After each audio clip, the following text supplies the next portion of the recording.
Hello class 10th students, आज हम लोग चैप्टर 12 साइंस का जो कि मैग्नेटिक इफ़ेक्ट ऑफ करंट है उसको पढ़ने जा रहे हैं।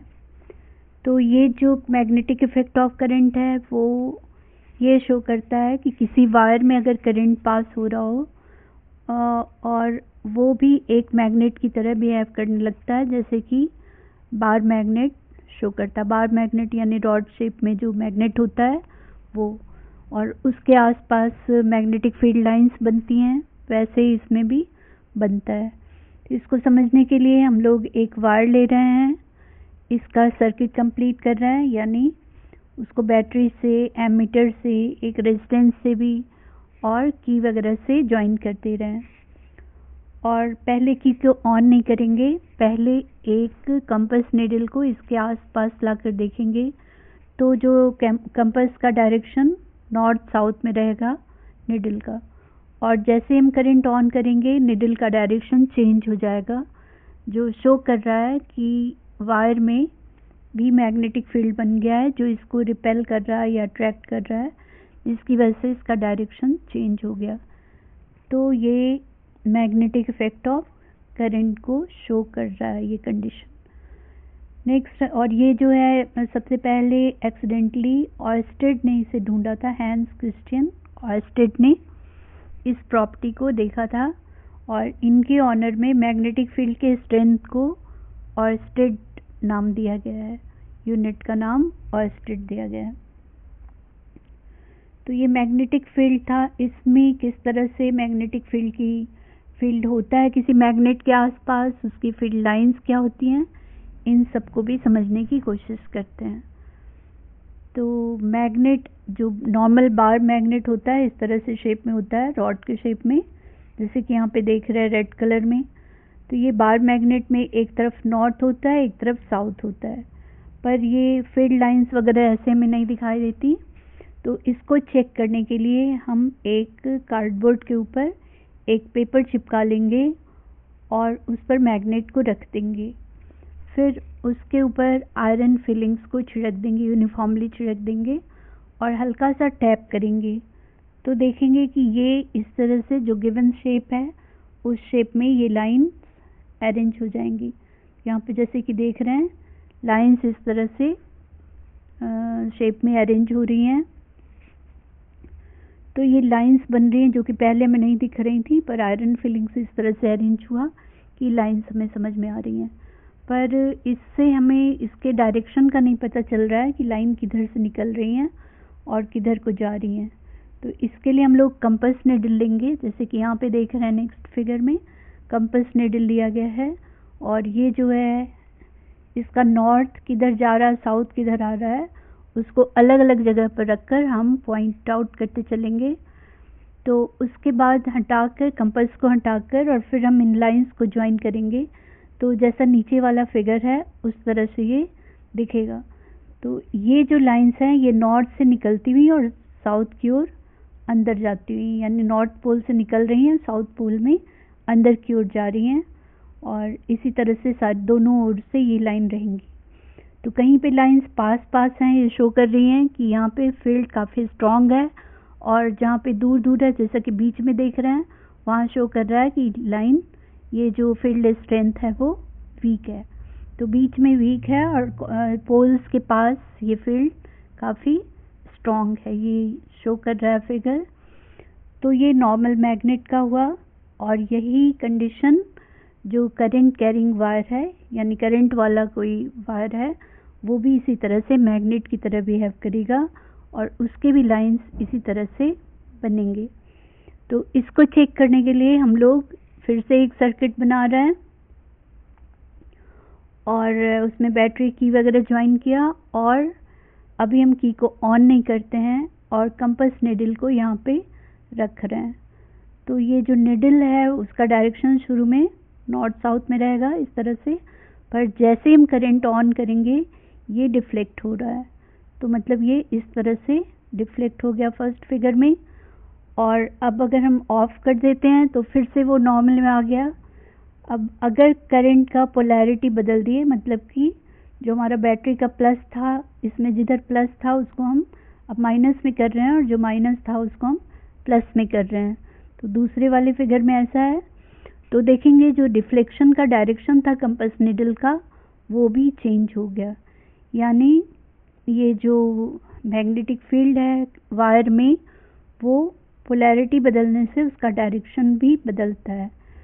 तो ये किस तरह से मैग्नेटिज्म आ जा रही है ये समझ में आता है। तो इसका डायरेक्शन वगैरह कैसे होगा इसको हम आगे देखते हैं नेक्स्ट। तो ये जो magnetic field straight wire conductor में कैसे मैग्नेटिक फील्ड बनता है इसको समझने के लिए हम एक फिर से सर्किट बनाए हैं और यहाँ पर एक कार्डबोर्ड को लगा दिए हैं। वायर से पास होता हुआ कार्डबोर्ड है, मतलब वायर के परपेंडिकुलरली ये कार्डबोर्ड इंसर्ट किया गया है और इसके ऊपर भी हम लोग आयरन फिलिंग को छिड़क दे रहे हैं। साथ में इसमें वेरिएबल रेजिस्टेंस लगाए हैं। वेरिएबल रेजिस्टेंस वो होता है जो करंट को कम कर सकता है, ज़्यादा कर सकता है। तो हम करंट को कम करके या ज़्यादा करके मैग्नेटिक फील्ड के स्ट्रेंथ को चेक करेंगे। तो यहाँ पे जैसा कि देख रहे हैं जैसे हम करंट ऑन करेंगे ये आयरन फिलिंग्स जो हैं वो सर्कुलर शेप में अरेंज होगा।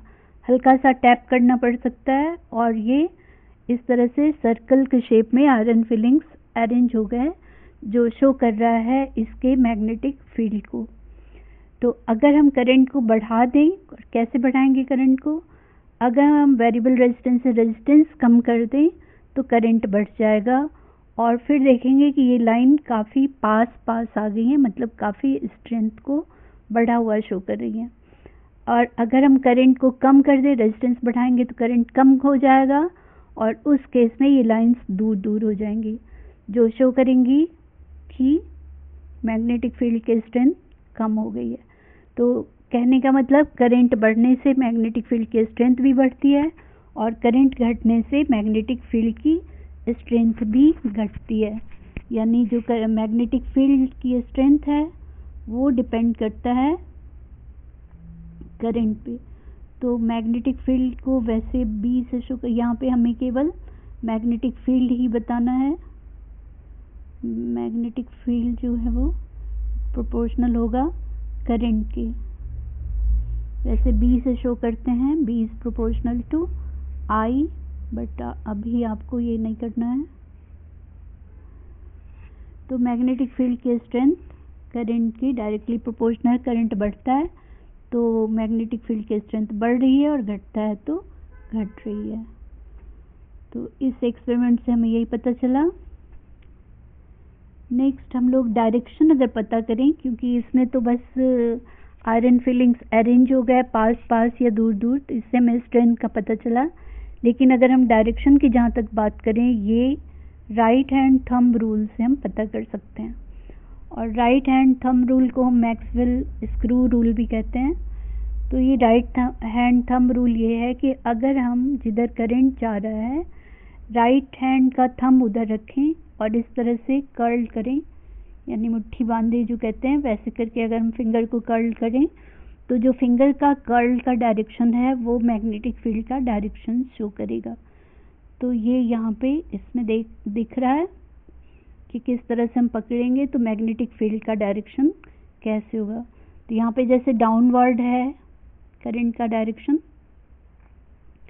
ये करंट का डायरेक्शन अगर डाउनवर्ड है तो मैग्नेटिक फील्ड ये क्लॉकवाइज आ रहा है, इस तरह से क्लॉकवाइज आ रहा है। और अगर हम उल्टा पकड़ेंगे यानी करंट अगर अपवर्ड होगा तो मैग्नेटिक फील्ड का डायरेक्शन एंटी क्लॉकवाइज होगा। तो ये जहाँ भी जैसे करंट जा रहा होगा हम उसको वो करके और फिर देखेंगे कि कैसे ये राइट हैंड थंब रूल। तो इसके डायरेक्शन को समझने के लिए आपको बार बार प्रैक्टिस करनी होगी, क्योंकि इसको कई तरह से क्वेश्चन को घुमाकर पूछा जाता है। जैसे कि यहाँ पे इसी क्वेश्चन में देख रहे हैं जो एग्जाम्पल 12.1 दे रखा है कि यहाँ कह रहा है कि current through horizontal power line flows east to west. तो हम अगर यहाँ पे ईस्ट टू वेस्ट इस तरह से ड्रॉ करते हैं लाइन, तो कह रहा है कि अगर ऐसा है तो what is the direction of magnetic field at a point directly below it and a point directly above it. तो जैसे कि ये देख रहे हैं वेस्ट की ओर अगर हमारा थंब हो, इसी फिगर को जो ऊपर थंब रूल दिया है उसी को अगर हॉरिजॉन्टली रख कर देखें और वेस्ट की ओर अगर हमारा थंब जा रहा हो तो फिंगर का कर्ल कैसे आएगा। तो ये देख रहे हैं फिंगर का कर्ल जो है वो इस तरह से आ रहा है, मतलब ये इस तरह से फिंगर का कर्ल आएगा। और इसी कर्ल को अगर हम इस तरफ से देखें, वेस्ट की ओर से देखें, तो ये कर्ल जो है वो हमें एंटी क्लॉकवाइज, यानी ये कर्ल इस तरह से दिखेगा एंटी क्लॉकवाइज। और इसी को अगर हम ईस्ट की तरफ से देखें तो ये कर्ल हमें क्लॉकवाइज दिखेगा, यानी दोनों तरफ से ईस्ट की तरफ से देखेंगे तो हमें अलग दिखेगा और वेस्ट की तरफ से देखेंगे तो अलग दिखेगा, जैसा कि नीचे आंसर में भी लिख रखा है। तो ये आपको घुमाकर, मतलब इसी ये जो ऊपर वाला फिगर है इसको आप इसके शेप में थंब को उधर रखकर और देखेंगे वेस्ट की ओर से कैसे आ रहा है, ईस्ट की ओर कैसे आ रहा है, तो ये क्लियर होगा। और तो इसको प्रैक्टिस करनी पड़ेगी किस तरह से करता है। नेक्स्ट हमारा एक सर्कुलर लूप है, मतलब पूरा एक राउंड सा है जिसमें एक एंड से करंट जाने का और दूसरी एंड से करंट आने का है। और इसमें करंट जा रहा है तो हम अलग अलग जगह वैसे ही रूल को लगा कर देखेंगे। तो ये कर्व इस तरह से आएगा, यानी सेंटर में इधर भी कर्व निकलता हुआ ऊपर रखेंगे तो भी कर्व इस तरह से जा रहा है। तो दोनों कर्व को हम बीच में देख रहे हैं, तो दोनों का ही जो एरो है वो नॉर्थ की ओर निकल रहा है, यानी जो मैग्नेटिक फील्ड इस वायर की लूप की वजह से बनेगा उसका नॉर्थ पोल इस तरफ है, यानी नॉर्थ पोल जो है वो इस साइड आ गया, क्योंकि सारे ये इनके एंड इस तरफ से आ रहे हैं। तो ये सारे नॉर्थ इकट्ठे हो गए, इसलिए इस तरफ मैग्नेट का नॉर्थ पोल होगा और दूसरी साइड मैग्नेट का साउथ पोल होगा। तो इस तरह से लूप हो या स्ट्रेट वायर हो, सबके आसपास मैग्नेटिक फील्ड बनता है और इसका डायरेक्शन हम राइट हैंड थंब रूल से फाइंड कर सकते हैं। इसी को यहाँ प्रैक्टिकली देखा गया है कि एक सर्कुलर लूप को हम इस तरह से रखे हैं, सर्किट कंप्लीट किया गया है और एक कार्डबोर्ड को इसमें से घुसाया गया है। और अगर हम यहाँ पे वो छिड़क दें, स्प्रिंकल कर दें आयरन फिलिंग्स को, तो वो इस तरह से अरेंज हो जाएगा। और उसका फिर डायरेक्ट अगर हम कंपास नीडल से चेक करें तो इसका नॉर्थ पोल इस आउटसाइड रहेगा और साउथ पोल दूसरी साइड रहेगा। तो इन सबको हम इनसे चेक कर सकते हैं कि कैसे मैग्नेटिक फील्ड बनता है करंट कैरिंग वायर के पास भी। ये जो नेक्स्ट फिगर देख रहे हैं ये है सोलेनॉइड। सोलेनॉइड कहेंगे कि अगर हम इंसुलेटेड कॉपर वायर को किसी चीज़ पे लपेट दें, कोई कार्डबोर्ड पे ही लपेट दें और उससे करंट पास करें, तो वो भी काफ़ी, उसके आसपास भी काफ़ी स्ट्रॉन्ग मैग्नेटिक फील्ड प्रोड्यूस होता है और वो भी बार मैग्नेट की तरह ही बिहेव करता है। पर इसमें कई टर्न हैं, जैसे कि एक टर्न में मैग्नेटिक फील्ड प्रोड्यूस हो रहा था, तो यहाँ पे बहुत सारे टर्न हैं, इसलिए मैग्नेटिक फील्ड काफ़ी स्ट्रॉन्ग होगा। इसके अलावा जो अंदर हॉलो स्पेस बनेगा उसमें भी यूनिफॉर्म मैग्नेटिक फील्ड होगा। और इसके अंदर कोई हम मैग्नेट, कोई आयरन रखते हैं, आयरन का पीस, सॉफ्ट आयरन कोर, तो ये इलेक्ट्रोमैग्नेट बन जाता है। और किसी को मैग्नेटाइज करना हो तो इसके अंदर रखकर काफ़ी देर तक करंट पास किया जाता है, तो ये मैग्नेटिज्म स्ट्रॉन्ग मैग्नेट का काम करने लगता है। तो इस तरह से ये जो स्ट्रक्चर बन रहा है, यानी कोई कॉइल है लपेटा हुआ, उसमें हम करंट पास कर रहे हैं, तो ये फिगर सोलेनॉइड कहलाता है और ये स्ट्रॉन्ग बार मैग्नेट की तरह बिहेव करता है। तो यहाँ ये इसके काफ़ी यूजेज होते हैं। सोलेनॉइड जो हैं वो काफ़ी गैजेट्स में और डिफरेंट चीज़ों में, जो हमारे बेल हैं और बहुत सारी चीज़ों में ये यूज होता है। तो नेक्स्ट हम ये तो क्वेश्चन आ गए हैं, तो इतना हमें इसमें तो नेक्स्ट हम लोग आते हैं force on a current carrying conductor in a magnetic field.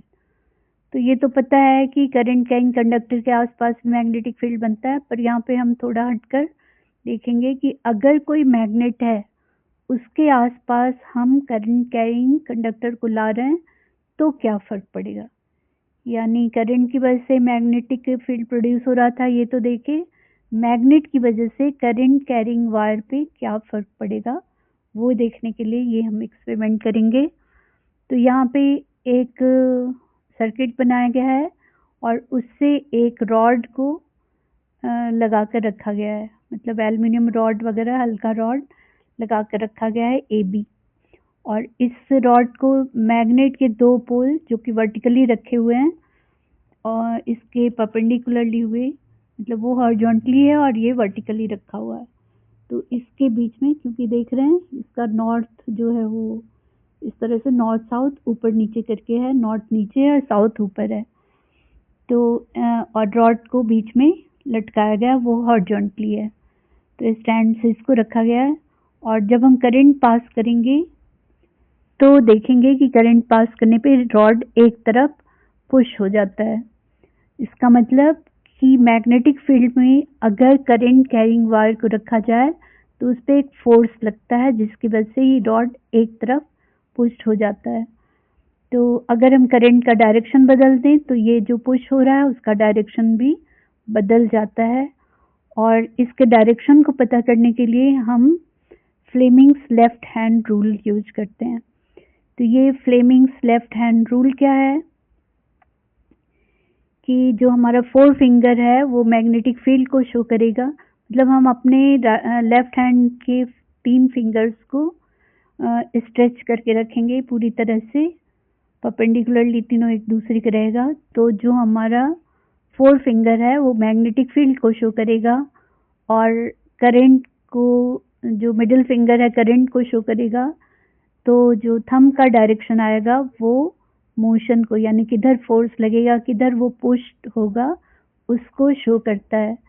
तो जैसे ऊपर वाली कंडीशन में हम पहले वाले फिगर में देखें कि किस तरह से हमारा मैग्नेटिक फील्ड है, magnetic field north to south रहेगा, यानी ऊपर की ओर अगर हम रखें और करंट का डायरेक्शन ऐसे है तो लेफ्ट हैंड के अकॉर्डिंग इस तरफ जिधर मैग्नेट का बेस है उधर की ओर ये पुश हो जाएगा वायर।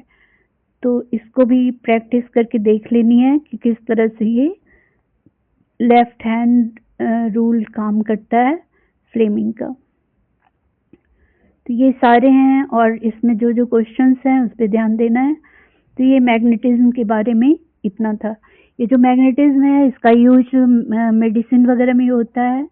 जो हमारी MRI मशीनें वगैरह होती हैं वो इसी के बेसिस पे काम करती हैं और अर्थ खुद भी एक मैग्नेट की तरह काम करता है और ये जो है इसकी वजह से ही बाकी चीज़ें अट्रैक्ट हो रही हैं, रिपेल हो रही, मतलब जो मैग्नेट का बिहेवियर है कि मैग्नेट किधर घूम कर रुक रहा है या ये सब, ये अर्थ के मैग्नेटिक फील्ड की वजह से है। और ये तो बहुत सारी चीज़ों में ये मैग्नेटिज्म की प्रॉपर्टी यूज होती है, जो जैसी भी मशीनें हैं और सब हैं उन सब में। तो ये सब हम लोग जो मेन था वो आपको देखना है। नेक्स्ट जो है हमारा वो डोमेस्टिक इलेक्ट्रिक सर्किट। तो वो मैग्नेटिज्म से थोड़ा हटकर है, कैसे हमारा सर्किट काम करता है घरों में उस पे आते हैं। तो ये जो सर्किट होता है उसमें मेन लाइन जो पोल है उससे 2 लाइंस आती हैं, एक लाइव वायर कहलाता है और दूसरा न्यूट्रल वायर कहलाता है। तो जो घरों में सप्लाई होती है वो 220 वोल्ट जनरली होती है और जो पावर जहाँ जनरेट होता है वहाँ पहले वो हाई वोल्टेज में बदला जाता है, लो करंट कर दिया जाता है। यानी जो ट्रांसफार्मर होते हैं वो वोल्टेज को हाई कर देते हैं, करंट को कम कर देते हैं, क्योंकि अगर हम हाई करंट पे यहाँ पावर आएगा तो बहुत ज़्यादा एनर्जी लॉस होगा, क्योंकि पता है कि H = I² RT होता है। तो अगर I ज़्यादा होगा तो उसका स्क्वायर और ज़्यादा और करंट का हीटिंग वायर की काफ़ी हो जाएगी, इसलिए वहाँ से हाई वोल्टेज लो करंट के फॉर्म में आता है। बाद में फिर यहाँ जो स्टेप डाउन ट्रांसफार्मर है वो वोल्टेज को कम कर देता है। जैसे वहाँ 11,000 वोल्ट और भी ज़्यादा वोल्ट आते हैं और बाद में फिर जो छोटे स्टेशंस हैं वहाँ पे आके इनको लो वोल्टेज में बदलते बदलते 220 पे लाकर फिर घरों में सप्लाई किया जाता है। तो हमारे घरों का वोल्टेज जनरली 220 वोल्ट होता है। तो ये जो 220 वोल्ट है इसमें पोल से 2 वायर घरों में आते हैं, जिसमें एक लाइव वायर होता है, दूसरा न्यूट्रल वायर होता है। तो जैसे कि यहाँ पे देख रहे हैं 2 वायर हैं, रेड से लाइव वायर को दिखाया गया है और न्यूट्रल को ब्लैक से दिखाया गया है। तो सबसे पहले ये इलेक्ट्रिसिटी बोर्ड में आता है, वहाँ पे फ्यूज लगा होता है। तो और फ्यूज वो है जो हीटिंग इफेक्ट ऑफ करंट पे पास काम करता है, और जैसे ही एक्स्ट्रा करंट आएगा ये मेल्ट हो जाएगा और लाइट कट हो जाएगी और इस तरह से बाकी चीज़ें सेव हो जाएंगी। तो ये जो फ्यूज है वायर है इस लाइव वायर फ्यूज से होने के बाद अंदर मीटर में जाएगा, जहाँ रीडिंग होगी कि कितना करंट हमारे यहाँ आ रहा है, कितना यूज हो रहा है पावर।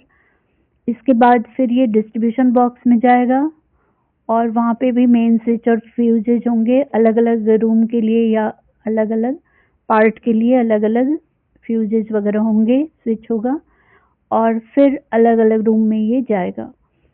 तो जो हर एक का अपना सप्लाई होगा, जैसे मेन वायर है पहले एक हम स्विच से जोड़ेंगे जो कि नहीं दिखाया गया यहाँ पे।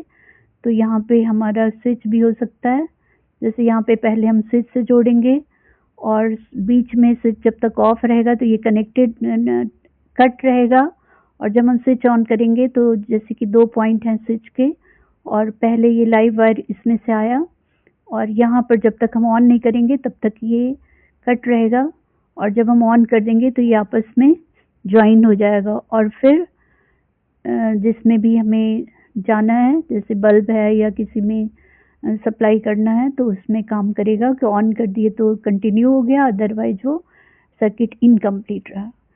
तो जो प्लग्स वगैरह हैं उसमें भी इसी तरह से एक लाइव वायर, एक न्यूट्रल वायर और सब स्विच के थ्रू जुड़े हुए होते हैं।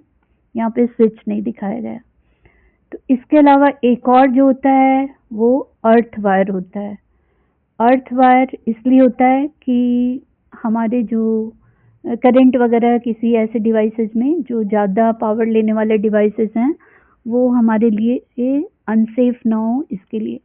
तो ये अर्थिंग जो दी जाती है उसमें एक कॉपर की प्लेट को ज़मीन में अंदर दबाया जाता है और साथ में उसमें कुछ कंडक्टिंग मटेरियल जैसे कि वुड चारकोल और सॉल्ट वगैरह डाल दिया जाता है, और उसके बाद उसमें से एक कॉपर की मोटी वायर बाहर तक लाई जाती है जॉइन की हुई, और उसको फिर जो हमारे मेन ज़्यादा एम्पियर वाले यानी 15 एम्पियर वगैरह वाले जो पॉइंट्स हैं उससे कनेक्ट किया जाता है।